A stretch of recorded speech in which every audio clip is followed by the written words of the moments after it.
Hello everyone, another quick report, and today I'm working on this T55. This is version A, and this is from MiniArt, and I make some modifications. I built some scratch.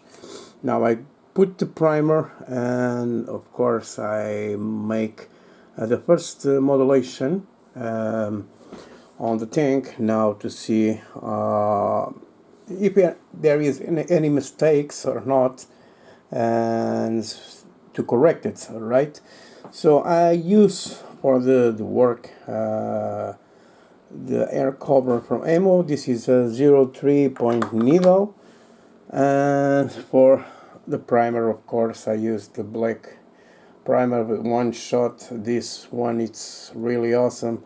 It came out of the airbrush really nice, and of course I advise you guys to use the thinner for this. Now for the shadows, okay, I use the matte white from Emo2, right?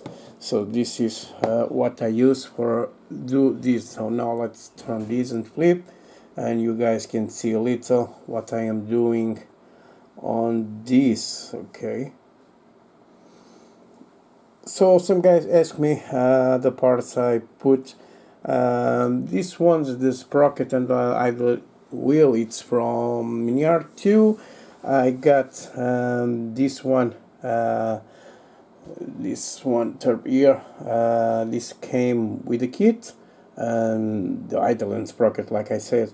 I'm not going to use the barrels. Oh, sorry, the barrels, it came out from the kit.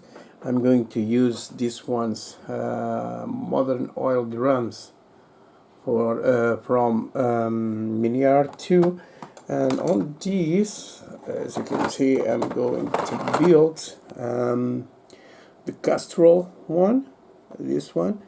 And maybe I am thinking if I'm going with this, with the mobile, with the shell, or even with this one.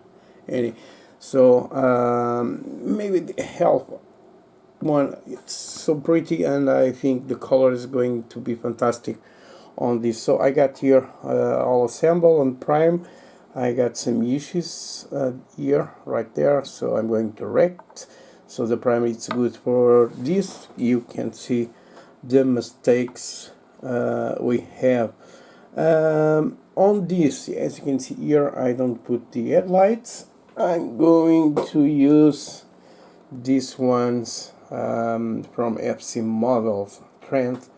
It was a gift, so I'm going to use it. So this is a 3D printed, and they are really nice, and I'm going to paint outside, and then I will put on this. So guys, this is a report. I hope you enjoyed. If you have any questions, so just ask me. Maybe next week I will put some more changes on this little beast. Okay, so guys, I catch you up on the next video. Bye guys.